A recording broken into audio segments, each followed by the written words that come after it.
I don't know how he got in there. How did he do that? You knew he would do that. Joe Max would do that. Good morning, my friends. How are you? It's live in the Gallo Studio. House and Senate resume at 10 a.m. this morning. Where am I here? Is Joey in there? Are we okay? He's good to go. We're back on the air. Yeah. Good morning, Joey. How are you, sir? Good morning. I had nothing to do with that. But it just happens every once in a while like that one. It's good to have you, man. I passed by it the other day on the way to Canton for something, and it is remarkable the amount of groundwork that's going on out there at the mega site in Madison County.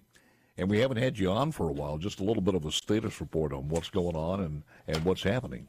Well, look, Paul, thank you very much for the invitation. I'm glad to be here.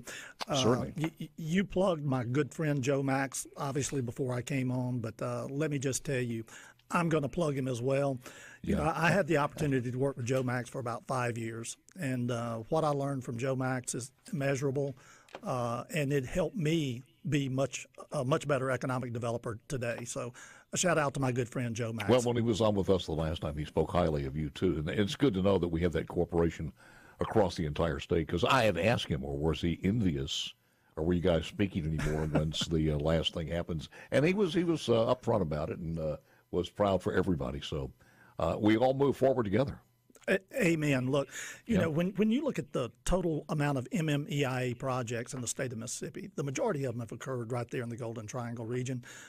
We've had 2 here, and I'm just going to tell Joe Max, we're coming after you. We're going to overtake you at some point, but I still love you. He did send me those footages, air footages and drone shots of the landscape over there.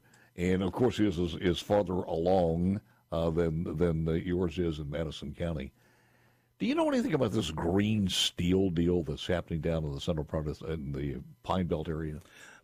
Paul, unfortunately, I do not. I've got my hands absolutely full. I've got a tiger by the tail at the moment with AWS. Yeah. Well, give us a little bit of an update on where we are there as far as the when it will open, when the ground will, some kind of schedule. Okay, be glad to. Well, first of all, you know, what people realize and what they've heard has only occurred in the last 2 or 3 months. This project has been developing over the last 6 years. Entergy, which is our utility partner, sort of fostered it. I came on board in about 5 years within that 6 years. So we've been working this project over 5 years at Makita. Where we are today, if you said you drove out there and you drove by the mega site, you can see that there's a lot of activity. Currently, we are completing about a 3 million square foot pad for a number of data centers, and we're about to start another pad that should be complete before the end of the year. We're working on the south end of the county, clearing and grubbing some property there, and we're going to start putting some pads in there as well. As far as the data center at the mega site that's near Canton, is that going to be one building or several buildings? Yeah, there's quite a bit of misconception. I mean, number one, the overall campuses, they're 1,700 acres. And obviously on 1,700 acres, you can put more than 2 data centers. It's numerous data centers that will almost like a college facility. Campus then. It is a campus facility. That's correct. I think Microsoft has that kind of layout at their place. They do. I think early on in data center history, they basically were building onesies, twosies, and then all the other alphabet companies, whether it was Meta, Google, Facebook, and they would all chase each other around. I think the new project development stages are let's build a campus. How much land is left? And I know this is just a local thing, but I'm curious. How much land is left there between the interstate itself and to the west or to the east? In total, right now, Makita owns about an additional 160 acres. That's it? That's it. The entire mega site is now AWS. Which means? Which means we're looking at other locations. We're going to do our own version of Cinco, as Joe probably discussed on his show as well. We have property under option right now, and we're looking at 2 different versions. You can go for a home run and do a mega site, or you could do a regular industrial park and have sites that are anywhere from 80 to 100 acres each. I think we may do both. We have so many different industrial parks that were not used back in the old days, and I'm not sure what's happened to some of those, but everybody was investing in industrial parks, and they certainly in the Delta area, they just went unused. As a matter of fact, the businesses that were there, some of them moved out when everything started going to China overseas. So are you saying we don't have any industrial land in industrial parks left? No. I think there are many industrial parks all over Mississippi and all over the South that there's land available, but land in the middle of nowhere is land in the middle of nowhere. You got to have product, you got to have water, power, sewer to the piece of property, and you have to have people. The beverage company out there, the canning company, what's the status of that? It looks like it's getting closer and closer to, at least the facade is there. Yeah, it's going to be a beautiful facility, and they're expecting to go into operations in the first quarter of 2025. So how many jobs are we talking about? 325. 325. 325, averaging about $60,000 a year. With the election coming up and everything is kind of uncertain here, has that affected anything at all as far as phone calls coming in and the prospects still inquiring about the possibility of moving? None whatsoever. Projects are still rolling in. Which means inquiries are pretty good? Yeah, they are. I mean, obviously for us, because we're limited by the amount of space that we have remaining in our portfolio, we're sort of focusing on a particular type of project that would fit between that 60 and 80 acres. And if somebody comes in and they're looking for 500 acres, we're not prepared for them at this point. But we're close. Have you got any feedback from Nissan specifically? Because Nissan was retooling because of the EVs. Does that concern you a little bit? No, I think Nissan, number one, when you look at the history of MMEIAs, obviously Nissan was the very first one in 2003. And as of today, AWS is the last one. And both of those occurred in Madison County. And there's a reason they occurred in Madison County, because you have a quality workforce, quality of life, the schools are great, et cetera. When you look at Nissan is very strategic, and they're very slow in making decisions. So I don't think they've overthought or they've overreached in their plans to move forward. I know that they're moving forward with building some additional buildings there on the campus as we speak today, and I think they're going to be very successful. Yeah. I remember when just the rumors of a possibility of something that big coming in, and people said a car plant in Mississippi is just amazing. Mississippians can't build cars. And I thought, what a slap in the face. And we've proven them wrong. But there was kind of an after effect. Once it was up and going, it became normal for people to go to work, and we saw it was in full force as far as employment. There were people who were saying, well, it's not exploding in the area as we thought it would. All of that land would be valuable nearby. It just took a little bit longer, and then the ancillary businesses came in, the support businesses.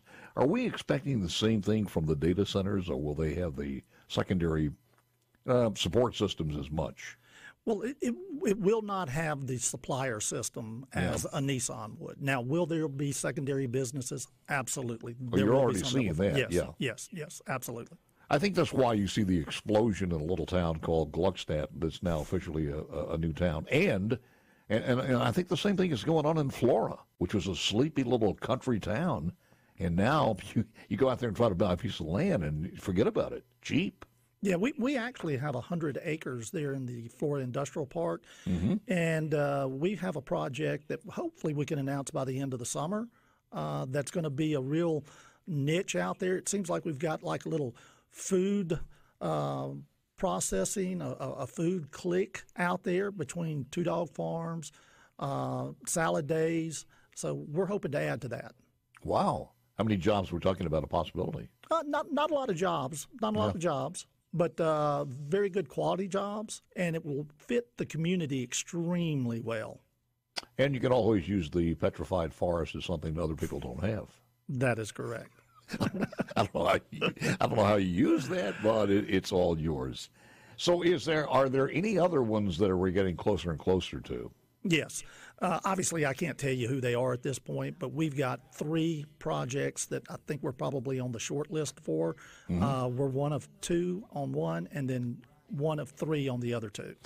And they possibly all by the summertime, end of the year, into spring, End of the is year. there time end of the year? End of the year, Paul. It's long-term in negotiations, isn't it? That is correct. Can you stick around for another segment here, Love sir? to. Joey Deason, back with more coming up next. Let me tie those two things together. Make him an offer he can't refuse, and do you know the way to San Jose? All the people in San Jose know the way to Mississippi now. They're moving out of California. They are moving out of New York, New Jersey, Washington State, and they're moving south. And one of the reasons is, I'm not sure who said this, it may have been you, asked why in the world they chose Mississippi. They said, basically, they made us an offer we couldn't refuse. and I think some of this, we just couldn't turn it down. And that was good to hear. Paul, I can tell you, you could use my street as a testament to back up what you just claimed right there. Mm-hmm. On my street, there are probably 12 homes. Within the last 3 years, we've had people move in from California, Texas, Arizona. So, I mean, what you've stated is true. Yep. And I asked one of the couples from California, I said, why did you choose Mississippi? And basically, they said they did a lot of research. And when they looked at the quality of life, the quality for the dollar, that they could afford a home here that they could not afford in California. And they fell in love with Mississippi, and they fell in love particularly with Madison, the city. And we have some hot spots across the entire state, from the Gulf Coast, Ocean Springs along the coast, all the way up to DeSoto County and Oxford. And it's just, I don't want to start repeating, but it's over and over and over. Laurel, Mississippi, which is just absolutely incredible. By the way, I watched this week's episode of Hometown in Laurel, where they redid the visitor center to put on their own visitor center. These people, I forgot how many new businesses that have opened in Laurel, but one of the parts of this one was they did a interview with our SuperTalk station there. So we got a little national publicity for SuperTalk on Hometown, the numero uno program on HGTV, so that was incredible. But when we talk about workforce development, that's always coming up here. We're working on it. Are we staying ahead of the game, and what direction do we need to go? Well, 2 weeks ago, I took a trip to Seattle, and then we traveled down into Oregon to visit a data center. And the whole purpose of the trip was for workforce development, to sort of see how it worked in some of these other communities that have a little bit more experience than we did. So I went along with the group from Accelerate. There was Jackson State, Mississippi State, Jackson City Schools, Madison County Schools, City of Canton Schools, Hines, Holmes. We had a large entourage, and we went there and we started listening to the speakers, and one thing just jumped out at us very, very quickly. They said, number one, it's construction jobs. And these construction jobs are going to be for the next 3 to 4 years, and that could go from 4 to 7 to 8 years. Okay, wow. Yep. And those construction jobs are good jobs. I actually looked at the layout yesterday for the construction company that's building some of the first buildings there at the site, and they've already put in parking for almost 2,000 cars. So you're going to see a large influx of construction workers. Then obviously you have the AWS workers themselves that are directly working for AWS. And then there's AWS contract workers as well. So when you look at all three of those environments and those workforce development areas, you're going to see each one takes a little bit something different. That's why we took the group from Mississippi there, because each one of them has something to offer. And we continually to meet weekly as a group and with AWS, and you're going to see a lot more activity with regards to workforce development probably in the next 3 to 4 months, because as you asked in the first segment, and I didn't answer, the first segment of buildings that are going to open should open March of next year. Wow. So it's soon. One of the things to address that had a concern for some people was that this is requiring such a consumption of energy that it might make homeowners' prices go up a little bit. And I think our friend Haley Fazzackerly kind of answered that. No, it shouldn't. Go ahead. Yeah, Speak to that. That is correct. What I've heard was is AWS using all the power? Obviously, Yes. no, they're not using all the power. There's still enough electrical capacity within Madison County, within the Jackson Metro, and within the energy system to build your neighborhoods, to build your restaurants, your retail, your shops, and you can still do industrial development as well. Now, could you do another 1,000 gigawatts tomorrow? No. One of the negatives to this, and it's just a process of growth, and believe me, I came from the Delta where you didn't see this, and this was the last problem you have, was traffic jams. But that's just something that it's always got to catch up to it. Well, And when you take out in the mornings in Madison County now, and I'm not sure how, DeSoto County is probably the same way, but it's just a nightmare. well, look, the number one issue, if you're a city or if you're a county board of supervisors, it's roads, roads, and roads. And if you're growing, it's very, very difficult to keep up with that growth. Yes. Because it takes time. You got to move right of way. You got to move utilities. You got to purchase right of way, engineering design. And most people that don't deal in this environment, they don't understand those things. Now, I will tell you that directly behind roads is sewer. And it's not sexy, but it's something that if you don't have it, you miss it dearly. And with the $215 million loan that we are acquiring from the state of Mississippi for the benefit and the purpose of AWS, we're putting in a brand new 8 million gallon per day wastewater treatment facility. So we're setting up Madison County for not the next generation, but the next 4 to 5 generations. Where's that going to be? Currently, it's looking at Beatty's Bluff, where the current 8 million gallons exists that was built and constructed In that area, okay. for Nissan in 2003. When you hear this, it's kind of underground, so you really don't understand too much about it. One of the reasons, one of the assets we had, the amenities that we had, is that we just happened to be in an area where the underground fiber traversed or something. Can you speak to that? Well, I'm going to give you an indirect answer. Let's back up to 5 years ago, my first meeting in Seattle. There were 4 things that I wrote down on a sheet of paper, and I still have them to this day. I'm going to tell you 2 of them. I'm not going to give you the other 2. The first one was you need to get rid of the flag. Okay? So check the box. Flag was gone. Yep. The second one was speed to market. Let's say the fiber that we run today, we need, and it's in Memphis. Well, what's the fastest and easiest way to get fiber from Memphis to Jackson? The fastest and easiest way is to run it down a transmission line. So approximately 3 years ago, 3 legislative sessions ago, there was some legislation that was passed that allowed electric utilities to actually run fiber down their right-of-way, and that can assist. Now, where the fiber exists today, I don't know that answer. I've got a great suspicion that we're in the crosshairs.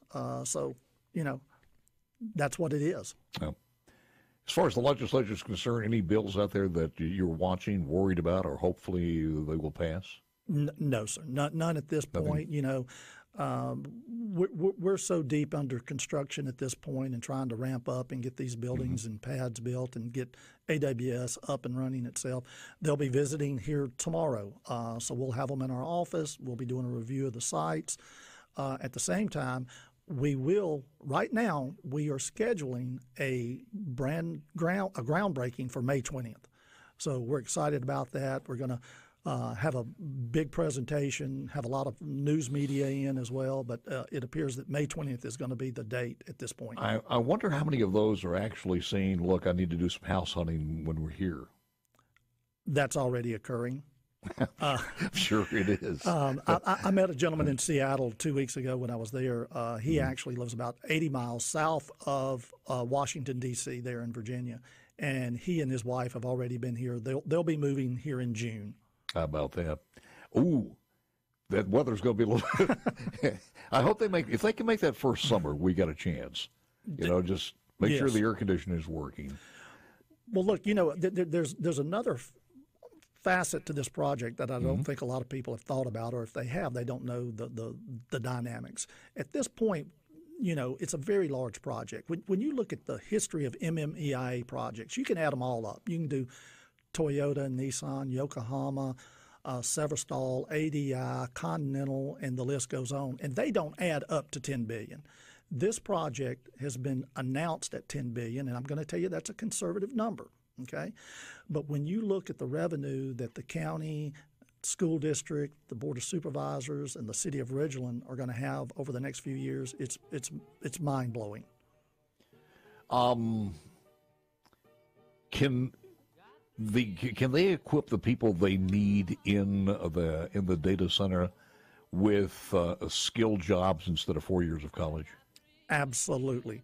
There are GED high school jobs, there's 2-year jobs, and there's 4-year degree jobs. I wanted to make sure I asked that one nicely, but I think you answered it.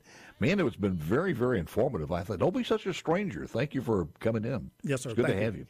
Thank you. Joey Deason, who's Executive Director, Madison County Economic Development Authority.